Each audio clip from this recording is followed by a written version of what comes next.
Hi எல்லாருக்கும் வணக்கம். Welcome back to cook with Priya. இது வரைக்கும் சேனலை சப்ஸ்கிரைப் பண்ணாமல் பார்த்துட்டு இருந்தீங்க அப்படின்னா ப்ளீஸ் சப்ஸ்கிரைப் பண்ணிவிட்டு பாருங்கள் அண்ட் மறக்காமல் பெல் ஐக்கானையும் கிளிக் பண்ணிக்கோங்க.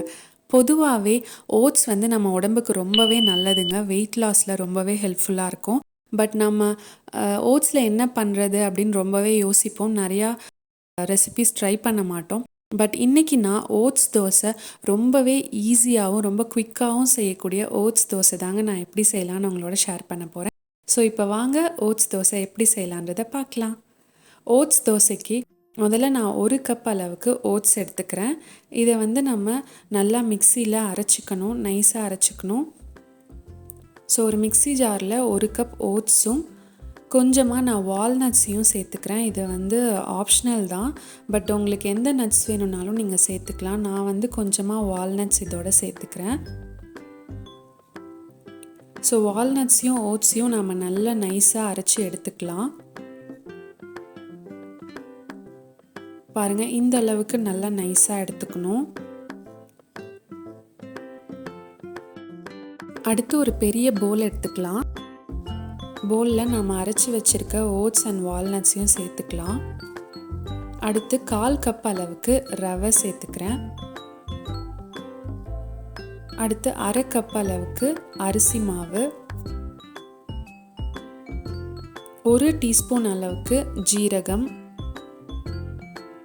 தேவையான அளவுக்கு உப்பு சேர்த்துக்கலாம். அடுத்து காரத்துக்கு நான் ஒரு 3 பச்சை மிளகாயை பொடியாக நறுக்கி இதோட சேர்த்துக்கிறேன்.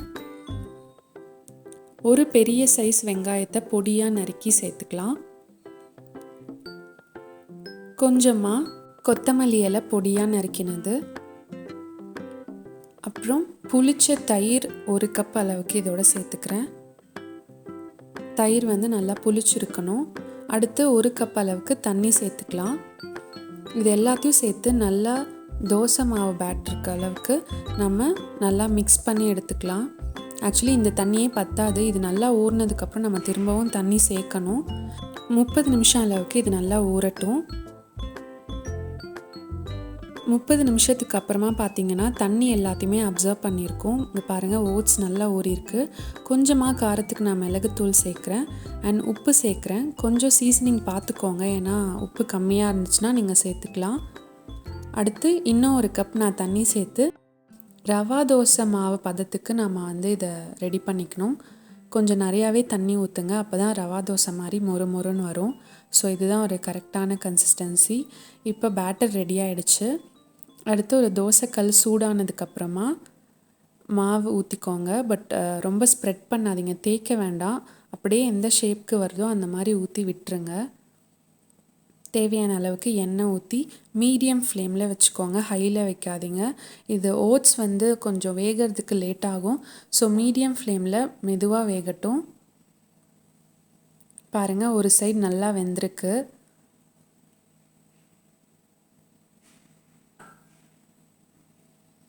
அடுத்து இதுவும் மீடியம் ஃப்ளேமில் வச்சு 2 பக்கமும் வெந்ததும் பாருங்கள், நம்மளோட ஓட்ஸ் தோசை ரெடி ஆகிடுச்சு. நல்லா மொறு மொறுன்னு ரொம்ப டேஸ்டியாக இருக்கும், உடம்புக்கும் ரொம்பவே நல்லது.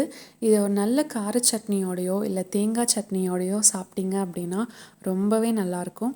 ஸோ கண்டிப்பாக நீங்கள் இதை ட்ரை பண்ணி பாருங்கள். நீங்களும் ஓட்ஸ் தோசை ட்ரை பண்ணிவிட்டு எப்படி இருக்குன்றதை எனக்கு கமெண்ட் பண்ணுங்கள். மறக்காமல் குக் வித் பிரியா சேனலுக்கு சப்ஸ்கிரைப் பண்ணுங்கள். Eat healthy, stay happy.